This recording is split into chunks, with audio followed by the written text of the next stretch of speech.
Welcome to the weekly shir of the Zera Shimshon. Mitzvah Hashem, I'm dedicating this week's shir to the memory of Yekusiel Yehuda ben Tzvi Hirsch of Halberstam, the Kleisenberger Rebbe, who went through the Holocaust with unbelievable tzaros, and he built the Liniado Hospital, in which my son Moshe was born there. Baruch Hashem. Anyway, it's the 9th day of Tammuz, Parshat Balak, and we're going to do a piece from Balak. And Balak is one of my favorite parshas because it's loaded. It's unbelievable. This is not even about a Jew. It's just loaded with Torah mitzvahs. All right. Anyway, it says in the first chelik, Asher tevoirach mevoirach, Asher ta'ur you are. Okay, makshim. So what you bless will be blessed, and what you curse will be cursed. So everybody's asking, makshim dilma hutzrach balak leimar asher tevorach mevorach, which you bless, you will be blessed. Im kavanase loy haisa elel sheyikalo v'loy sheyivorach. What's he asking? What's he asking for a blessing? Whatever you bless is blessed. He's not going to ask him for. He wants him to curse the Jews, not bless the Jews. Lama Bracha asher mevorach lashon hoive. With Klala, he says, Asher you are with Lashon Asi. In the Lashon of the Bracha, he says the Lashon Haive, present tense. And in the Klala, he says the Lashon future tense. Rashi writes that in the war of Sichain, he helped to exterminate or to kill out Moav. Sichain hired Bilam to curse Moav so that he could take over their country.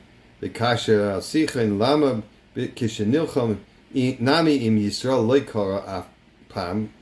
Okay, when Sichain fought the Jews, why didn't he call Bilam again? Okay, why didn't he call Bilam? If it worked for Moav, it should have worked for the Jews also. The Bilam the Kalos Yisrael. Why didn't he ask him that time to curse the Jews? The Yesh Lema, the Krok, see it says in Mishlei, Al Tilchamim Lechem Ra'ayin. Don't eat with somebody who has a bad eye. In other words, don't eat from their food. Al Tisavu Lematmanaisav. And don't desire or with their hidden treasures. It's brought in the Zayar, Isa Bazayar, and the Yesh Parshas Ben Ba Midbar. And Kuf Yud Zayin, if you want to look it up on the base, when a person blesses a friend, and we hopefully do that all the time, you have to bless him with a good heart and a good eye, right? Because if he doesn't do it with a good eye and a good heart, his blessing is not a blessing. It doesn't keep the ayin sham. Look it over there in the Zayar. V'hine bilam haisa ayin ayra k'dis not beperk hebe avos a perk Mishnah in Pirkei Avos stuff Mishnah Yutes, the 5th perk. V'im kain echef shar loimer shetiskayim birchasei. So how would Balak have a meaning that his bracha should be miskayim? Okay. Ve'elavadei tzorich loimer shahoyo yodea lechavin ha'es ratzayin haisa ma'eles. So, because he knew how to be mechavan to that special second that God had the kavanah, so he had the kavanah for that second. Therefore, even without the ayin taiva, it worked. Okay, Moshe Kosav kavod chachamim in Perek Kama de Brachos. He says there in Dav Zayin al hahu de ayin kol birya yechayil de chavin oisesha. It says there in the Gemara that nobody in the world could have kavanah for that second, like Bilam. Mi Bilam Arasha. V'shaloi bilvad haya l'yidei Bilam kavan isis arega, ela af kol ha'itim haya yidei lechavan. Not only that second he could calculate, he knew how to figure it out, but any other regoyim, any other seconds that were propitious for making a curse, he could do that. She ezu eis ratzain, vehezu eis poranus. He could figure out what was the good times and what was the bad times exactly to either bless or curse. Mishum hachi, it says by him in Midbar Yedea das Elyon. There he knew das Elyon. He knew the knowledge of the Almighty. In other words, that knowledge that was given to know when is a good time, when is a bad time. We knew that Balak was even a bigger magician, a sorcerer than Bilam. So his heart told him, maybe God doesn't want to get angry in these days when the Jews just got out of Egypt. That was the truth. That's why he sent to Bilam, maybe you can take a little bit, subtract a little bit for us. In other words, maybe God can help us a little bit. The lashon nakeh is mashma lenakois mi'ad v'leilach halois megameh. So maybe you could subtract a little bit and take away some of their people and not completely destroy them. But even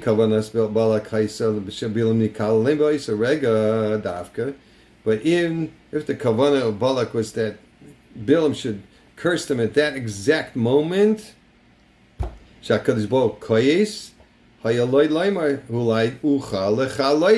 have said to him, maybe you'll end them, you'll completely annihilate them. He didn't say that.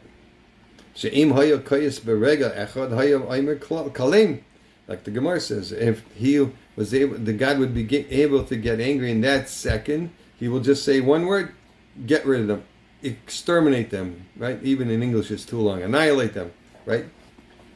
It's much quicker in Hebrew. Kalim. Ukimay shekasu ataisu sham in Perak Kama the Brachas, like the Taisus right there. So therefore, in that, if he could happen that way, he could say one word and completely annihilate them, they would be extinguished. The intention of Balak to Bilam was even the Kodesh Baruch doesn't get angry. You know all the different times that were Ace Ratzayim and Ace Puranus, and you can use one of these, right?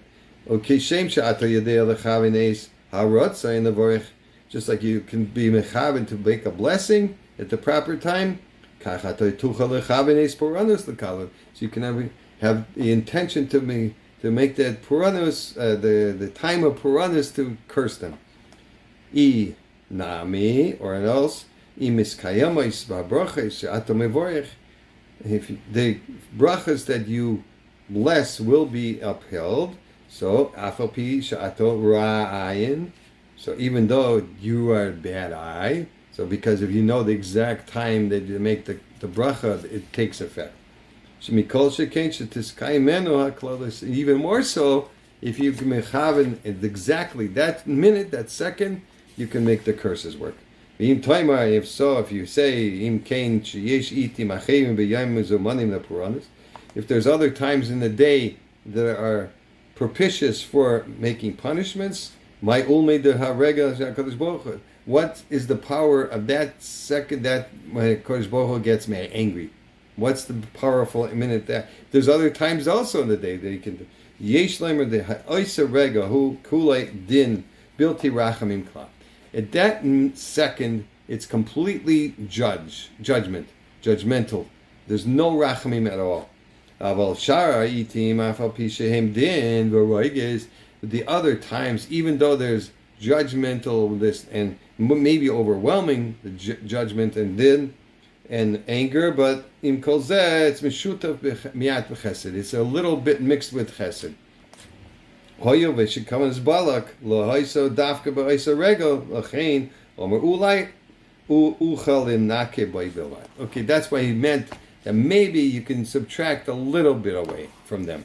Okay, and therefore ki yadati es asher tevoirach mivoirach. But because of Rashi beParshat Shmais shemida taiva merul midas puranus, a good attribute is 500 times better than punishments.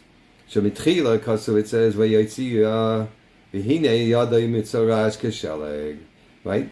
In the beginning, he told Moshe Rabbeinu, take your hand out, and it became white like saras. It says v'yotzi mechekai v'hine Shava kebisarai.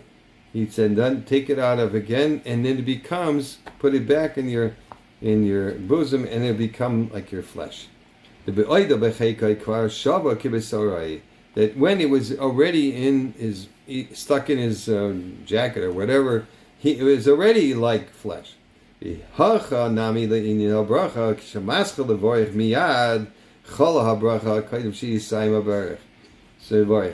So here also, when he began to make the bracha, even before he ended the bracha, it was already taking effect.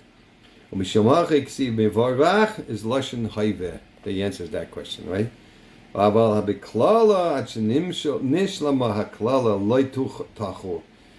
by the klala, until he completely finishes the curse, it doesn't take effect. You are lashon asib. That's what it says in the future. Why didn't Sichon call Bilam when he was fighting with the Jews? Yuvani Masha Pirish Rashi, Yetze Sichon Elu Haisa Cheshbain Malea Yitushim Ein Kol Birya Yechol V'Kavsha. So even if the city of, what do you mean Yetze Sichon? He went out.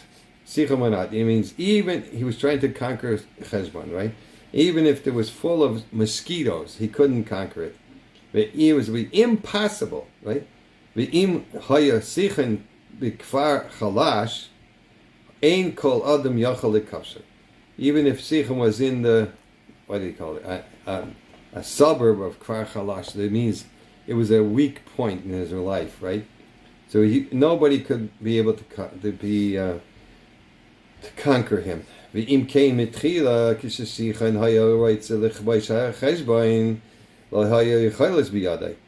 the beginning, when Sichon wanted to conquer Cheshbon, he didn't have the capability. Therefore, he had to hire Bilam, that he would be capable of conquering Cheshbon. But now he already had Cheshbon. He thought he was the power of all beings, right? And he's now the king over Sichon and Moav. Kasha Loi Haya Melech Kashi was a difficult king. Loi Haya Oila Al Daita Sheshum Adam Yachal Kamsham. He thought nobody's going to be able to conquer me, so he didn't need to call Bilam anymore. So he's relying on his power. He didn't